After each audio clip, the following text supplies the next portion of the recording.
Your address? American Gardens Building, West 81st Street. Nice. Very nice. Thanks.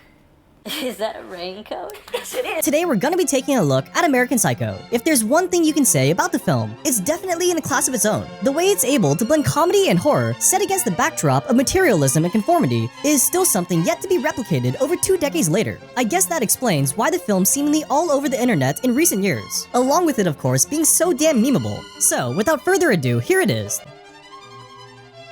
Due to the movie's extremely graphic nature, many designer labels were unwilling to let their brands be a part of the film. While both Calvin Klein and Comme des Garçons are mentioned in the book, Klein pulled out at the last second, and Garçons refused to let one of their overnight bags be used to haul a corpse. So instead, the filmmakers opted for Perry Ellis and Jean-Paul Gaultier respectively. The brand Cerruti is also mentioned several times in the novel, but rather than banning their clothing from the movie entirely, they allowed Bateman to wear it, just not when he was killing people. Can't bleach a Cerruti. Out of the question. 2.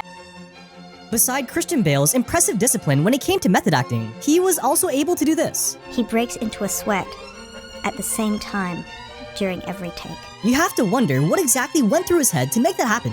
Patrick, you're sweating.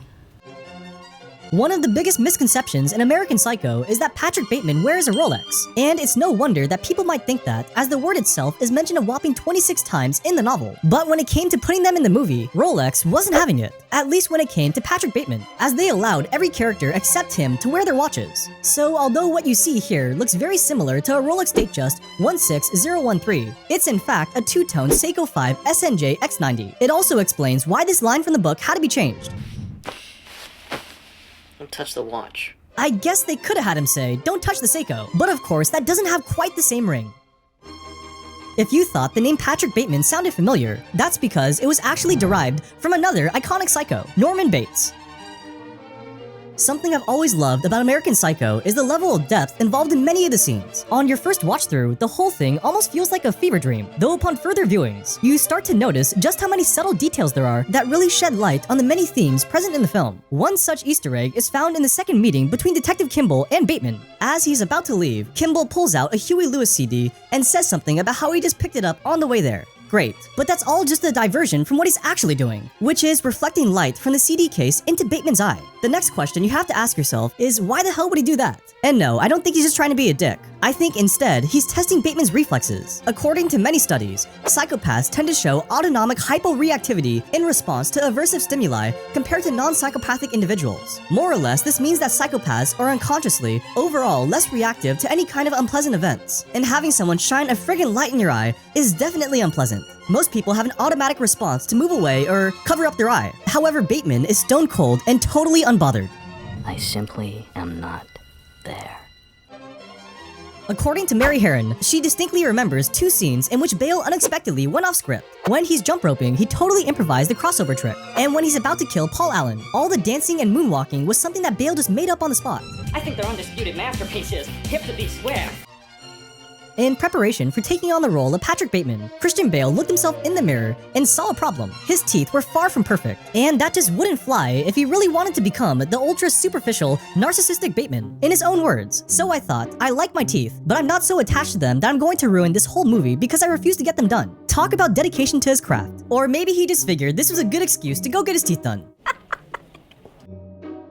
Almost 8 years before the film's release in 2000, David Cronenberg was set to direct American Psycho with Brad Pitt in the lead role, but his version was nothing like the American Psycho we know of today, as Cronenberg wanted to exclude the restaurant and nightclub scenes, as well as all the violence. And for some strange reason, it was set to end in a musical number atop the World Trade Center. Absolute madness, a sentiment which the author Bret Easton Ellis shared, and as he was also the screenwriter, Ellis simply ignored his demands. This obviously upset Cronenberg, so he fired Ellis, hired a new screenwriter, whose draft he hated even more, at which point he made his exit from American Psycho for good. As Cronenberg made his exit, Mary Herron was there to pick up the pieces, along with Christian Bale by her side, eager to make the film. The only issue was, Leonardo DiCaprio was keen on playing Patrick Bateman, and Lionsgate was more than willing to shell out $20 million for the most famous actor in the world. And for Christian Bale, after losing out to DiCaprio in This Boy's Life, What's Eating Gilbert Grape, and Titanic, he must have been having a panic attack when he learned he was gonna lose out on yet another role to the same dude. And that's exactly what happened in May 1998, as they announced DiCaprio as Bateman, resulting in the firing of Herron for refusing to direct without Bale, and Oliver Stone was brought in to helm the project. What happened next is a bit hazy, with some believing it was creative differences which led to the failure of this iteration. Yet there's also the story of a certain meeting between Gloria Steinem and DiCaprio, which seems to have some merit. If you don't know who Steinem is, she was a journalist and feminist icon who since the beginning was heavily opposed to the book's adaptation. Apparently, one day she took DiCaprio out to a Yankees game and pleaded her case for why he had to leave the film, explaining how he just did Titanic, which gained him this huge fan base of 13-year-old girls, and how American Psycho is this movie with the abundance of violence against women. Who knows if that was actually the reason behind his departure, though he did leave the film soon after. Even weirder is that Gloria Steinem got married to Christian Bale's father later that year, so make of that what you will, but it could be that she was doing her new stepson a solid.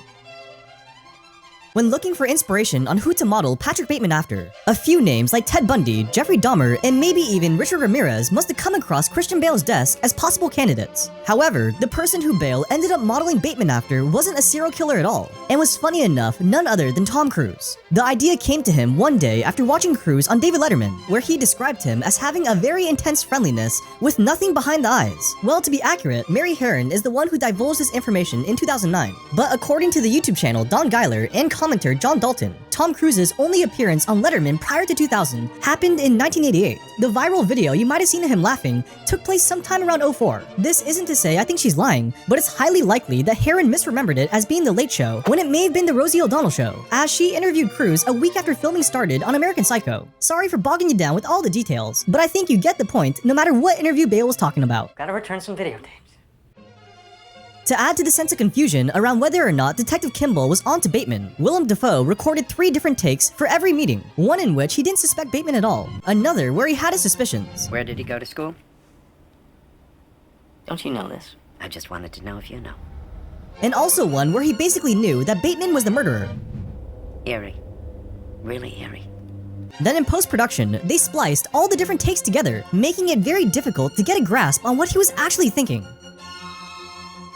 After DiCaprio left the film to star on the beach, Lionsgate rehired Mary Herron, but still refused to sign Christian Bale. They first offered the role to Ewan McGregor, who turned it down at the request of Bale. Then talks were had with Ben Affleck, Matt Damon, Edward Norton, and Vince Vaughn, but they all declined. Finally, Lionsgate relented and agreed to hire Christian Bale on a few conditions. 1, the budget was not to exceed $10 million. 2, they would only pay Bale the bare minimum salary of $50 grand. And 3, they had to hire well-known names in supporting roles. Hence why you see Willem Dafoe, Jared Leto, and Reese Witherspoon. In terms of the budget, they only ended up spending 7 out of the 10 million allotted, with the bulk of it going towards licensing many of the film's hit songs. You like Huey Lewis on the news?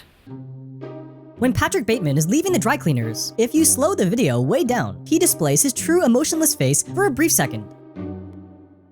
In order to get the sex scenes just right, Christian Bale and Mary Herron resorted to a very unorthodox strategy. They watched porn together. Now, I know that sounds pretty bizarre. However, it was strictly business, and they basically used it as a guide on how to frame shots while still maintaining an R rating. Herron said that during those X-rated viewings, Bale would sit there and draw numerous stick figures in different sex positions that he thought would work in the film, which sounds hilarious. I wish we could see his stick figure pornos. I mean, I guess I'm a pretty sick guy. Probably the funniest sequence in the movie takes place when all the guys whip out their business cards and lay them on the table. It's absolutely ridiculous how much the cards mean to them, like they're almost the peak representation of their masculinity and status within the group. And one way the filmmakers illustrated this symbolism was by playing the sound of a sword being drawn from its sheath every time a card got removed from its holder. The funny thing about the cards too is just how terrible they are. Have you ever noticed they all misspelled acquisitions? And look at Bateman's card, he forgot a space between the ampersand and Pierce, which is quite surprising considering his OCD. And last one is I don't want to go too deep into all the errors, but the text is also off-center. Thank you all for watching, I hope you enjoyed it. If you did, don't forget to leave me a like and subscribe for more content like this. Alright, till next time, have a great day everyone.